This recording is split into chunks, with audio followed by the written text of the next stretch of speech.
इस गहन चर्चा में आपका फिर से स्वागत है। पिछली बार जहां हमने 1001 अरेबियन नाइट्स की कहानी छोड़ी थी, आज वहीं से आगे बढ़ रहे हैं। जी हाँ। और हम खास तौर पर काले द्वीपों के बादशाह की कहानी के उस हिस्से पर ध्यान दे रहे हैं जहां वो युवा बादशाह अपनी आप बीती सुनाता है। हाँ, वही बादशाह जिसे आधा पत्थर बना दिया गया था। बिल्कुल। हमारे पास ये कहानी लिखित रूप में मौजूद है और हमारा मकसद है इस कहानी की परतें खोलना, किरदारों को समझना। और ये जो विश्वासघात, जादू, बदला और आखिर में इंसाफ जैसे विषय हैं, उन पर बात करना। हाँ, स्रोत थोड़ा अलग है इस बार, कोई रिपोर्ट या शोध पत्र नहीं, एक क्लासिक कहानी है।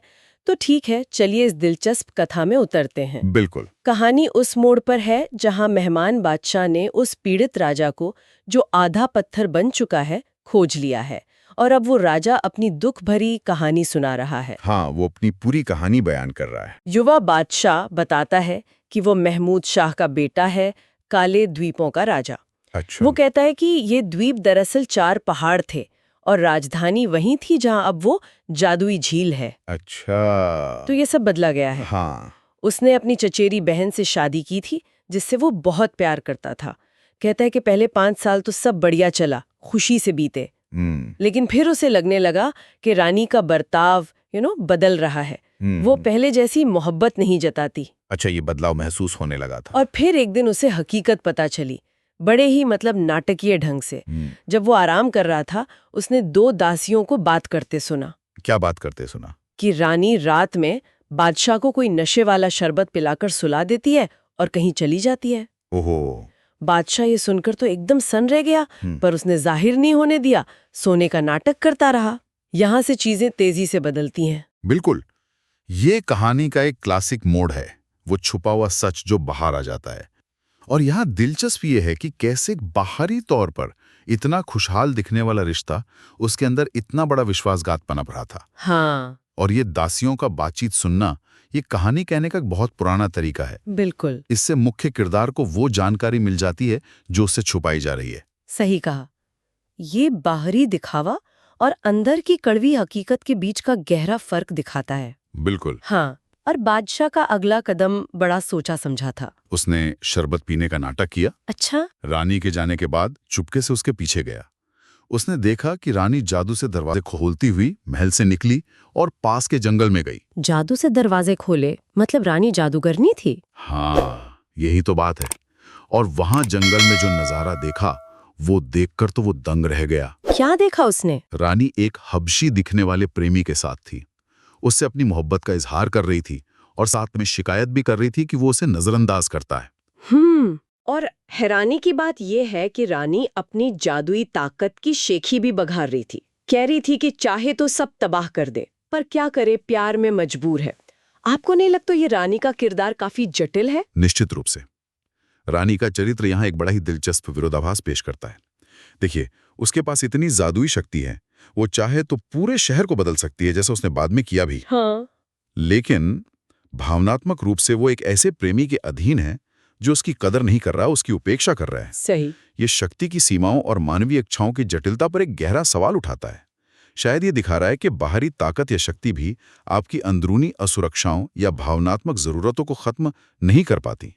ये शक्ति और इच्छा के बीच का एक अजीब सा द्वंद्व है। बिल्कुल। और बादशाह ने गुस्से में आकर वहीं पर उस हबसी प्रेमी पर तलवार से हमला कर दिया। ओहो, सीधा हमला। हाँ, उसे लगा कि वो मर गया है। अंधेरे का फायदा उठाकर वो वापस महल आ गया। उसने रानी को वहीं छोड़ दिया। रानी को छोड़ दिया? क्यों? शायद इसलिए कि वो उसकी बीवी थी, रिश्तेदार थी और कहीं ना कहीं शायद अब भी थोड़ा प्यार बाकी था। ये जटिल रिश्ते होते हैं। हाँ, ये बात तो है। रानी बुरी तरह घबरा गई होगी। उसने जादू से प्रेमी को बचाने की कोशिश की, पर कहानी कहती है कि वो उसे पूरी तरह ठीक नहीं कर पाई। अच्छा। हाँ, बस मरने से बचा लिया। प्रेमी एक तरह से जिंदा लाश बनकर रह गया। हाँ। क्या ये दिखाता है कि जादू की भी अपनी सीमाएं हैं? हाँ, ये एक महत्वपूर्ण बिंदु है। रानी की इतनी शक्तिशाली जादूगरी भी उसके प्रेमी को पूरी तरह ठीक नहीं कर पाती। ये या तो जादू की सीमाओं को दिखाता है, या शायद ये कि कुछ चीजें जैसे जीवन और मृत्यु वो जादू के नियंत्रण से भी शायद परे हैं। और साथ ही बादशाह की वो मिलीजुली भावनाएं, गुस्सा भी है, स्नेह भी है, कर्तव्य है, ये उस समय के सामाजिक और भावनात्मक दबावों को भी दिखाता है। सही। और जल्दबाजी में किए गए हमले के नतीजे भी देखिए। प्रेमी मरा नहीं, बल्कि एक स्थायी पीड़ा की स्थिति में पहुंच गया। बिल्कुल। अगली सुबह से तो दिखावे का एक नया ही दौर शुरू हुआ। बादशाह दरबार गया, शाम को लौटा तो देखा रानी काले कपड़ों में मातम मना रही है। मातम? किस बात का? बहाना ये बनाया कि उसके मायके में किसी की मौत हो गई है, रिश्तेदारों की। बादशाह सच जानता था, पर चुप रहा। सोचे वो चुप्पी कितनी भारी रही होगी। बिल्कुल। धोखे और दिखावे की परतें और गहरी होती जाती हैं। दोनों ही एक दूसरे से सच छिपा रहे हैं। महल की दीवारों के भीतर एक खामोश जंग चल रही है जैसे। हाँ। ये चुप्पी और झूठा शोक उनके रिश्ते में आए गहरे उथल-पुथल और भरोसे के पूरी तरह टूटने का प्रतीक है। माहौल बेहद तनावपूर्ण हो गया होगा। और रानी ने पूरे 1 साल तक ये शोक का नाटक किया। फिर बादशाह से इजाजत लेकर एक मकबरा बनवाया, जिसे शोकागार नाम दिया। शोकागार? हाँ, और अपने उस घायल प्रेमी को वहीं ले जाकर रख दिया। वो रोज वहां जाती, कोई दवा पिलाती, जादू मंत्र करती। प्रेमी बस बेजान सा पड़ा रहता। और बादशाह? वो ये सब देख रहा था। हाँ, वो सब जानता था। फिर भी सालों तक बर्दाश्त करता रहा, लेकिन एक दिन उसकी हिम्मत जवाब दे गई। आखिरकार? हाँ, एक दिन वो छुपकर मकबरे में गया और उसने रानी को प्रेमी से बातें करते, विलाप करते सुना। रानी कह रही थी कि काश प्रेमी एक शब्द ही बोल दे। ये सुनकर बादशाह को फिर से दया आ गई और वो चुपचाप लौट आया। लेकिन 2 साल और बीत गए। 2 साल और? हाँ, और जब उसने रानी को फिर वैसे ही विलाप करते देखा तो उसका सब्र का बांध टूट गया। यहाँ बादशाह का धैर्य और फिर उसका टूटना दोनों ही मतलब मानवीय भावनाओं की हदें दिखाते हैं। इतने सालों का दबा हुआ गुस्सा और अपमान आखिरकार फूट पड़ता है। सही। दूसरी तरफ रानी का उस प्रतिक्रियाहीन प्रेमी के प्रति समर्पण भी सोचने पर मजबूर करता है। क्या ये जुनून है, अपराध बोध है, या प्यार का कोई बिगड़ा हुआ रूप? प्रेमी की निष्क्रियता के बावजूद रानी की क्रियाओं में एक अजीब सी, लगभग जुनूनी दृढ़ता दिखती है। और जब बादशाह ने गुस्से में आकर मकबरे को कोसा, ओ गुंबद, कुछ ऐसा कहा उसने, तो रानी बाहर आई और सारा गुस्सा बादशाह पर उतार दिया। अच्छा, अब टकराव हुआ? हाँ, उसने कहा कि बादशाह के कारण ही उसका प्रेमी इस हाल में है। जब बादशाह ने कहा कि हाँ, उसी ने मारा था और रानी भी जीने लायक नहीं, तो रानी भड़क गई। उसने उस पे जादू कर दिया। और क्या जादू किया? बादशाह का आधा शरीर, कमर से नीचे का हिस्सा पत्थर का बन गया। हे भगवान, आधा पत्थर? हाँ, और रानी का बदला यहीं नहीं रुका, ये तो बस शुरुआत थी। और क्या किया उसने? उसने अपनी जादुई शक्ति से पूरे शहर को एक झील में बदल दिया। पूरे शहर को? हाँ, और सारे लोगों को मछलियां बना दिया। मुसलमानों को सफेद, अग्नि पूजकों को लाल, ईसाइयों को काला और यहूदियों को पीला, उनके धर्म के हिसाब से रंग। ये तो भयानक है। मतलब सिर्फ व्यक्तिगत बदला नहीं, पूरे समाज का विनाश। बिल्कुल। और जिन 4 द्वीपों का वो राजा था, उन्हें झील के चारों ओर 4 पहाड़ियां बना दिया। बाप रे, ये बदला तो बहुत ही व्यापक और विनाशकारी है। रानी ने अपनी शक्ति का इस्तेमाल पूरी तरह से तबाही मचाने के लिए किया। हाँ। और ये मछलियों के रंग, ये शायद बादशाह के उस बहुधार्मिक राज्य का प्रतीक हैं, जिन्हें अब उनकी पहचान के अनुसार श्रापित कर दिया गया है। हो सकता है। और बादशाह का श्राप, आधा इंसान आधा पत्थर, ये जीवन और मृत्यु के बीच एक भयानक पीड़ादायक स्थिति है। ये परिवर्तन दिखाता है कि कैसे विश्वासघात और अनियंत्रित जादुई शक्ति विनाश का एक शक्तिशाली रूपक बन सकती है। और इसके बाद शुरू हुई बादशाह की रोज की यातना। रानी रोज सुबह आती, उसे 100 कोड़े मारती। रोज 100 कोड़े? हाँ, रोज। जख्मों पर बकरी के बालों की खुरदरी कमली डालती और उसके ऊपर से जरी का भारी लबादा पहना देती, सिर्फ और तकलीफ देने के लिए और मजाक उड़ाने के लिए। वो ताने मारती कि देखो, 4 द्वीपों का बादशाह होकर भी वो खुद को बचा नहीं सकता। बादशाह अपनी कहानी खत्म करते हुए मेहमान बादशाह से कहता है कि इतनी पीड़ा के बावजूद उसे ईश्वर पर भरोसा है कि कोई न कोई उसे इस मुसीबत से निकालेगा। सोचिए, एक राजा की ऐसी दयनीय हालत। सुनने में ही रोंगटे खड़े हो जाते हैं। ये सब सुनकर मेहमान बादशाह का दिल भर आया। उसने ठान लिया कि वो इस बेचारे निर्दोष राजा की मदद करेगा और जालिम रानी को सजा देगा। अच्छा, अब मेहमान बादशाह कार्रवाई करेगा? हाँ। उसने पूछा कि रानी और उसका प्रेमी कहाँ है। पता चला कि प्रेमी उसी शोकागार में है और रानी रोज सुबह पहले बादशाह को कोड़े मारने आती है, फिर प्रेमी के पास जाती है। उसका रोज का यही नियम था। बस फिर क्या था, मेहमान बादशाह ने एक योजना बनाई। क्या योजना थी? योजना ये थी कि वो अगली सुबह शोकागार जाकर पहले उस अधमरे प्रेमी को पूरी तरह मार देगा, लाश कुएं में फेंक देगा और खुद उसकी जगह लेट जाएगा। अच्छा, उसकी जगह ले लेगा। हाँ, और जब रानी आएगी तो वो उसे भी खत्म कर देगा। काफी साहसी योजना थी। हाँ, यहाँ मेहमान बादशाह की निर्णायकता और रणनीति देखने लायक है। ये श्रापित राजा की सालों की हिचकिचाहट और निष्क्रियता के बिल्कुल विपरीत है। अन्याय को देखने के बाद यहाँ सीधी कार्रवाई की ओर एक स्पष्ट झुकाव है। बिल्कुल। वो सिर्फ सहानुभूति नहीं दिखा रहा, बल्कि सक्रिय रूप से हस्तक्षेप करने का जोखिम उठा रहा है, और वो भी बहुत चतुराई से। अगले दिन मेहमान बादशाह ने योजना पे अमल किया।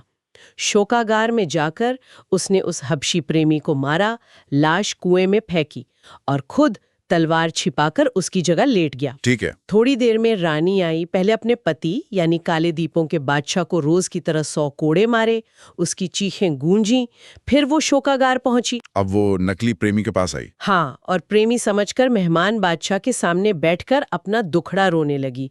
वो कह रही थी कि प्रेमी उससे बात क्यों नहीं करता, जबकि उसने उसके लिए अपने पति पर इतना जुल्म किया है। तभी मेहमान बादशाह ने हबशी की आवाज की नकल करते हुए धीमी आवाज में कहा, ला हौला वला कुव्वता इल्ला बिल्लाह। ओहो, रानी तो चौंक गई होगी। बिल्कुल।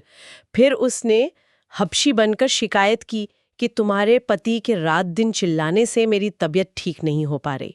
अगर वो चीखना बंद कर दे तो शायद मैं ठीक हो जाऊं। वाह, क्या चाल चली है। ये धोखे का एक बेहतरीन उदाहरण है। मेहमान बादशाह रानी की सबसे बड़ी कमजोरी, उसके प्रेमी को ठीक करने की इच्छा का ही इस्तेमाल उसके खिलाफ कर रहा है। हाँ। आवाज की नकल, वो धार्मिक आयात का अप्रत्याशित प्रयोग जिससे रानी चौंक जाए, और फिर पति की चीखों को प्रेमी की बीमारी का कारण बताना, ये सब मिलकर एक मनोवैज्ञानिक जाल बुनते हैं। यहाँ संवाद ही हथियार बन जाता है और पासा पूरी तरह पलट जाता है। रानी तो तुरंत तैयार हो गई। उसने कहा, तुम्हारी खुशी के लिए मैं अभी उसे ठीक कर देती हूँ। मेहमान बादशाह ने कहा, हाँ जाओ और उसे इस दुख से पूरी तरह छुड़ा दो। और रानी मान गई? हाँ, वो भागी भागी गई, एक कटोरे में पानी लिया, उस पर कुछ मंत्र फूंका और अपने पति पर छिड़क कर कहा कि अगर तेरा असली रूप यही पत्थर का है तो ऐसा ही रह, वरना अल्लाह के हुक्म से पहले जैसा हो जा। और जादू का असर पलट गया। काले द्वीपों का बादशाह तुरंत ठीक होकर खड़ा हो गया। वो कमाल हो गया। रानी ने उसे धमकाकर वहां से भगा दिया और वो पास ही कहीं छिप गया। रानी वापस शोकागार आई और नकली प्रेमी से कहा कि अब उठ बैठो। लेकिन मेहमान बादशाह का काम अभी पूरा नहीं हुआ था। नहीं, उसने कहा, आराम तो मिला पर पूरा नहीं। जब तक ये शहर वीरान है और लोग मछली बने हुए हैं जो आधी रात को जागकर हमें कोसते हैं, मैं पूरी तरह ठीक नहीं हो सकता। पहले शहर और लोगों को ठीक करो। ये बहुत महत्वपूर्ण कदम है। मेहमान बादशाह सिर्फ राजा की व्यक्तिगत मुक्ति नहीं चाहता, वो पूरे राज्य की बहाली चाहता है। वो रानी के विनाशकारी कार्यों के व्यापक परिणामों को उलटना चाहता है। हाँ बिल्कुल। ये सिर्फ व्यक्तिगत बदला नहीं रह गया है, बल्कि ये व्यवस्था, संतुलन और न्याय को पूरी तरह से बहाल करने का प्रयास है। श्राप को परत दर परत हटाया जा रहा है। रानी इस पर भी राजी हो गई। वो चाहती थी कि उसका प्रेमी बस ठीक हो जाए। उसने झील पर जाकर वैसा ही मंत्र पढ़ा, हुआ वा पानी छिड़का, और फिर पल भर में झील फिर से शहर बन गई। सारी मछलियां वापस इंसान बन गईं। गलियां, बाजार, घर सब पहले जैसे हो गए। मेहमान बादशाह के दरबारी और सैनिक जो वहीं थे, अचानक खुद को एक बसे हुए शहर में पाकर हैरान रह गए। जाहिर है वो तो हैरान होंगे ही। सब ठीक करके रानी खुशी खुशी शोकागार लौटी और प्रेमी से कहा कि अब उठो। बादशाह ने उसे पास बुलाया और जैसे ही वो पास आई, उसने फुर्ती से तलवार निकालकर रानी के 2 टुकड़े कर दिए और लाश उसी कुएं में फेंक दी जहां प्रेमी की लाश फेंकी थी। इस तरह जुल्म का अंत हुआ। अंत हो गया, और वो भी उसी धोखे और जादू के इस्तेमाल से जिसे रानी खुद इस्तेमाल करती थी। इसके बाद मेहमान बादशाह ने छुपे हुए काले द्वीपों के बादशाह को ढूंढा और बताया कि रानी मारी गई है। काले द्वीपों के बादशाह ने बहुत शुक्रिया अदा किया। जान बची उसकी। जब मेहमान बादशाह ने वापस जाने की बात की तो काले द्वीपों के बादशाह ने बताया कि रानी के जादू से जो दूरी उन्हें कुछ दिनों की लग रही थी, वो असल में 1 साल की यात्रा है। 1 साल? हाँ जादू ने तो समय और स्थान की धारणा को भी बदल दिया था। हाँ बिल्कुल। आहा, ये कहानी में जादू के व्यापक प्रभाव का एक अंतिम उदाहरण है। जादू सिर्फ लोगों या चीजों को ही नहीं बदलता, बल्कि वास्तविकता की बुनावट, स्थान और समय की धारणा को भी तोड़ मरोड़ सकता है। ये उस सर्वव्यापी, लगभग अनियंत्रित शक्ति की याद दिलाता है जिसने इस पूरी कहानी को आकार दिया था। खैर, मेहमान बादशाह जिसका अपना कोई बेटा नहीं था, उसने काले द्वीपों के बादशाह को अपने साथ अपनी राजधानी चलने और अपना युवराज बनने का प्रस्ताव दिया। अच्छा, ये तो बड़ा प्रस्ताव था। काले द्वीपों के बादशाह ने खुशी खुशी स्वीकार कर लिया। काफी तैयारियों के बाद दोनों राजा भारी लाव लश्कर और तोहफों के साथ मेहमान बादशाह की राजधानी पहुंचे। जहां उनका जोरदार स्वागत हुआ। मेहमान बादशाह ने दरबार में पूरी कहानी सुनाई और काले द्वीपों के बादशाह को अपना युवराज यानी वारिस घोषित कर दिया। और वो मछुआरा जिसने शायद रास्ता दिखाया था। हाँ, बाद में उस मछुआरे को भी बुलाया गया। कहानी में उसका जिक्र सिर्फ इनाम देते वक्त आता है, जिससे लगता है कि उसी की वजह से मेहमान बादशाह उस झील तक पहुंचा था और उसे बहुत सारा धन देकर विदा किया। अच्छा, तो कहानी का अंत होता है व्यवस्था की बहाली, न्याय की जीत और एक नए गठबंधन के साथ। हाँ, सब कुछ ठीक हो गया आखिर में। तो ये थी काले द्वीपों के बादशाह की कहानी का वो हिस्सा जहां हमने देखा विश्वासघात, असहनीय पीड़ा, भयानक जादुई बदला और फिर एक चतुर और साहसी हस्तक्षेप के जरिए कैसे न्याय और बहाली होती है। किरदारों की मंशाएं, जादू का इस्तेमाल और मानवीय भावनाएं, सब कुछ बहुत नाटकीय ढंग से सामने आता है। इस पूरी कथा पर सोचते हुए एक अंतिम विचार मन में आता है। ये कहानी और ऐसी कई और कहानियां जो हमें 1001 रातों में मिलती हैं, ईर्ष्या, बदला, प्रेम, वफादारी और कर्मों के परिणामों जैसे बहुत ही मानवीय और सार्वभौमिक विषयों को दर्शाने के लिए जादू के ऐसे चरम रूपों का उपयोग करती हैं। हाँ, ये बात तो है। तो सवाल ये उठता है कि जादू का ये अतिरंजित प्रयोग और पीड़ा का इतना भयानक चित्रण हमें उन समाजों और संस्कृतियों के मूल्यों, उनके भय या उनकी चिंताओं के बारे में क्या सोचने पर मजबूर करता है, जिन्होंने इन कहानियों को रचा और सदियों तक जीवित रखा। ये एक सवाल है जिस पर हमारे श्रोता खुद विचार कर सकते हैं। बिल्कुल, एक गहरा सवाल है सोचने के लिए। हमें उम्मीद है कि कहानी के इस हिस्से पर हमारी इस चर्चा ने आपके मन में भी कुछ नए विचार जगाए होंगे। जी, आज की कहानी सुनने के लिए आपका बहुत बहुत धन्यवाद। अगर आपको ये कहानी और हमारी चर्चा पसंद आई तो हमारे चैनल आज की कहानी को लाइक करें, शेयर करें और सब्सक्राइब करना ना भूलें। और हाँ, वो जो घंटी का आइकॉन है उसे भी दबा दें, ताकि जब भी कोई नई कहानी आए आपको तुरंत पता चल जाए। अगली कहानी तक इजाजत दीजिए।